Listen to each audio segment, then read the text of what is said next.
Shalom, kekasih Tuhan dimanapun saudara berada, khususnya jemaat GPA Raja Wali.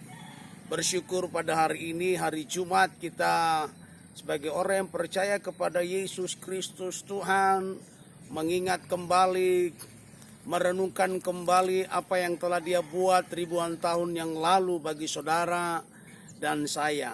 Hari ini saudara mungkin melihat saya di sebuah tempat yang agak asing buat kita, karena semestinya sebagai orang yang percaya kepada Kristus, biasanya kita merayakan, merenungkan akan karya Kristus ribuan tahun yang lalu dalam ibadah Jumat Agung di tempat ibadah yang semestinya seperti gereja ataupun gedung yang kita sewa. Tetapi hari ini saudara bisa melihat jauh ke belakang, di belakang saya ini saya berada di tumpukan barang-barang bekas, di tumpukan sampah-sampah baik plastik maupun barang-barang yang dibuat dari besi atau logam besi.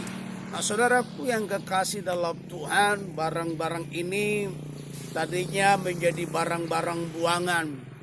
Baik barang yang dibuat dari plastik dibuang karena tidak memiliki nilai lagi, dibuang karena bagi sepemiliknya barang-barang tersebut sudah tidak memiliki arti apa-apa lagi.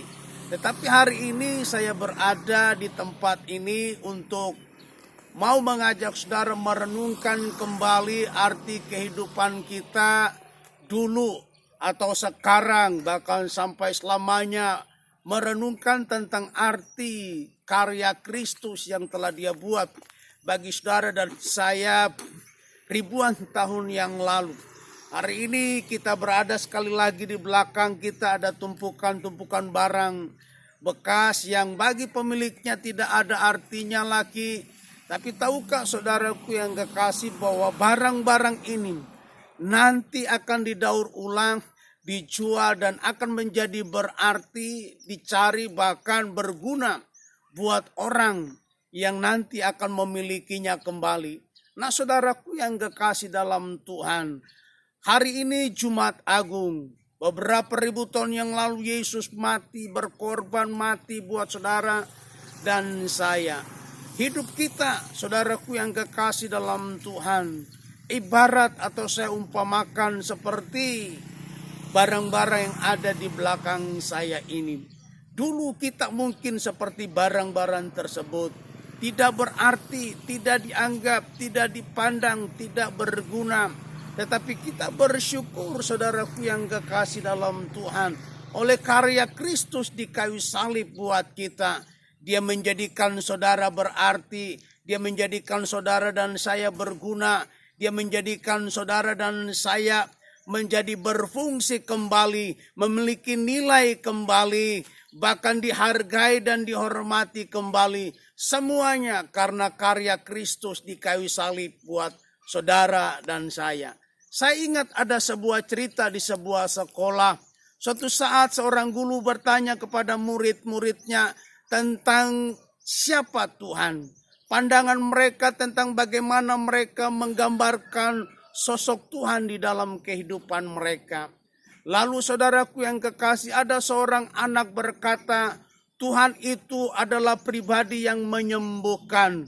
Dia menyembuhkan orang yang sakit. Lalu ternyata anak ini, kenapa dia memiliki pandangan demikian? Karena papanya adalah seorang dokter. Kemudian saudaraku yang kekasih dalam Tuhan, seorang anak lain berkata, Tuhan itu seperti hakim. Dialah yang memutuskan mana yang benar dan mana yang tidak benar. Ternyata anak ini papanya adalah seorang hakim. Lalu anak yang ketiga berkata, Tuhan itu seperti seorang yang kaya raya. Kenapa? Tuhan itu suka memberkati, menyediakan yang saudara dan saya perlukan. Ternyata anak ini berlatar belakang dari keluarga yang sangat kaya. Tiba saatnya guru ini bertanya kepada seorang anak yang tertunduk, tidak berani menatap wajah seorang guru tersebut dan juga teman-temannya.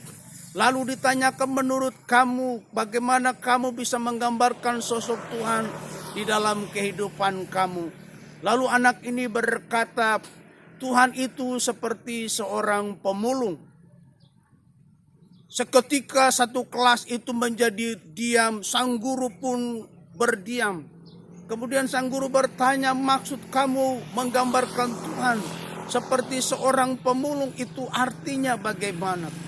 Lalu sang anak ini berkata, Ibu guru, kalau saya bisa ada bersekolah sampai hari ini di tempat ini, semua karena satu pribadi, yaitu papa saya. Dia mungkin bukan papa kandung saya, dia hanya papa angkat saya. Suatu saat ibu guru, saya ada di jalanan. Saya seorang anak jalanan. Hidup saya tidak menentu. Kadang makan, kadang tidak.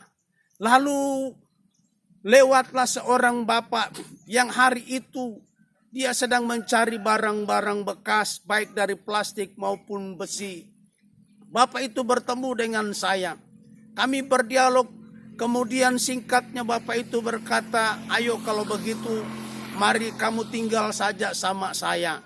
Sekalipun saya hanya seorang pemulung, tapi mari kamu tinggal dengan saya supaya kamu bisa punya makan, kamu bisa sekolah, kamu bisa punya tempat untuk beristirahat. Kemudian saudaraku yang kekasih, anak ini mengikuti sang bapak pemulung ini.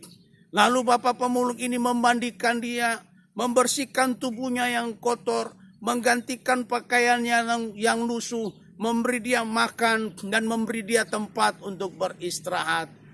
Dan juga tidak lupa menyekolahkan sang anak yang menjawab ini. Lalu kemudian dia berkata, demikianlah ibu guru, saya menggambarkan Tuhan seperti papa saya. Dia yang mengangkat kita, dia yang memilih kita, dia mencari kita dimanapun kita berada. Kemudian dia mengangkat kita dari lumpur dosa. Dia membersihkan kita dari kotoran-kotoran duniawi. Kita yang adalah sampah, kita yang tadinya tidak berarti, kita yang tadinya tidak berguna, kita yang tadinya tidak bernilai. Tuhan memilih kita, dia membersihkan kita oleh karyanya di kayu salib, oleh ceceran darahnya. Dia menebus kita sehingga kita menjadi kudus, mulia, berarti, berharga, bernilai, baik di hadapan manusia terlebih di hadapan Tuhan. Demikianlah ibu guru, Tuhan yang dapat saya gambarkan. Kekasih Tuhan, waktu anak ini menjawab pertanyaan guru tersebut, seisi kelas tiba-tiba terisak dan menangis, termasuk sang guru tersebut. Saudaraku yang kekasih dalam Tuhan, bukankah hidup kita dulu demikian? Tidak berarti, tidak bernilai, tidak berharga, tidak dihormati, tidak berguna. Dipandang mata, sebelah mata oleh orang lain, dianggap remeh. Tapi kita bersyukur oleh karya Kristus di kayu salib. Dia mati untuk menebus kita, dia memilih kita, dia menguduskan kita, mengangkat kita dari lumpur dosa, membersihkan kita, membuat kita menjadi berarti, membuat kita menjadi berguna, membuat kita menjadi berharga di mata Tuhan.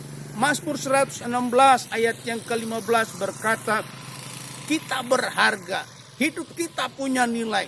Saudara bukan lagi orang yang gak ada apa-apanya. Saudara bukan lagi orang yang hidupnya tidak ada artinya. Saudara berharga, saudara bernilai, saudara punya mutu, saudara punya kualitas. Saudara punya sesuatu yang dari Tuhan yang melebihi apa yang dimiliki oleh dunia ini. Oleh sebab itu saudaraku yang kekasih di dalam Tuhan, jika kita berharga di mata Tuhan, jika kita telah bernilai, jika kita telah ditebus oleh darah yang sangat mahal itu, mari jadikan hidup kita berguna bagi sesama kita. Jadikan kita hidup kita berguna bagi Tuhan yang telah menebus setiap dosa kita. Saya ingin membaca satu ayat di dalam Roma pasal 11 ayat yang ke-36 buat setiap kita. Firman Tuhan berkata demikian.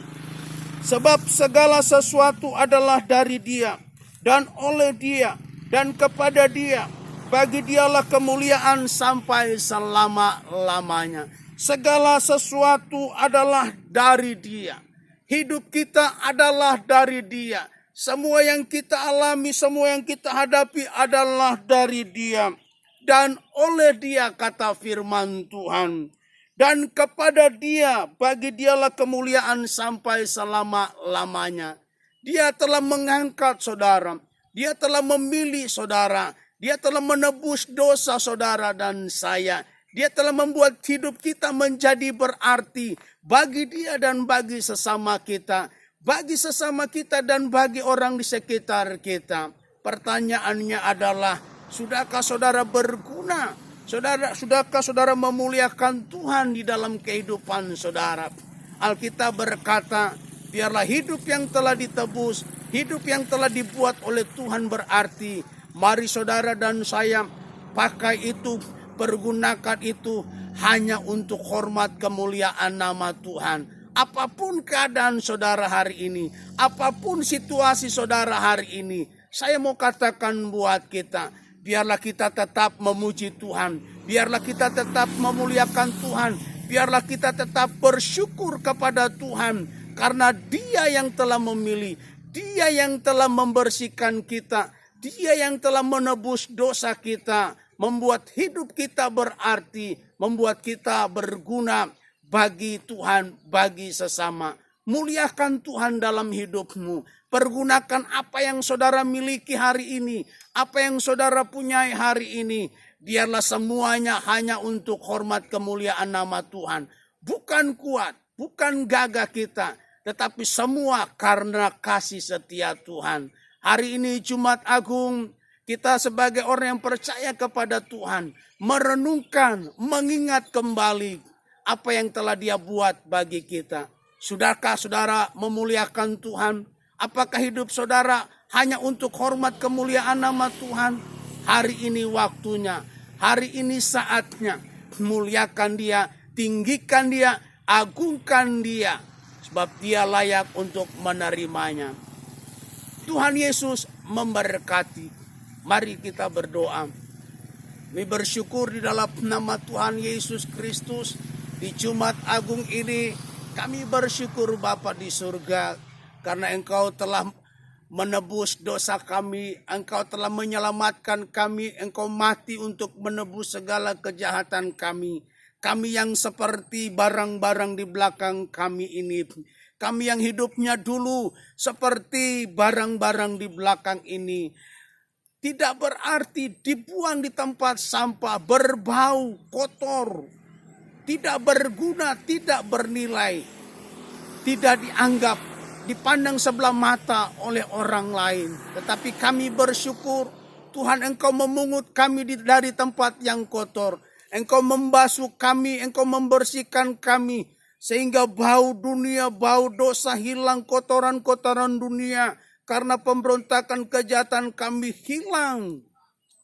Engkau telah menguduskan kami, membuat kami putih seperti kain seperti bulu domba, seperti salju.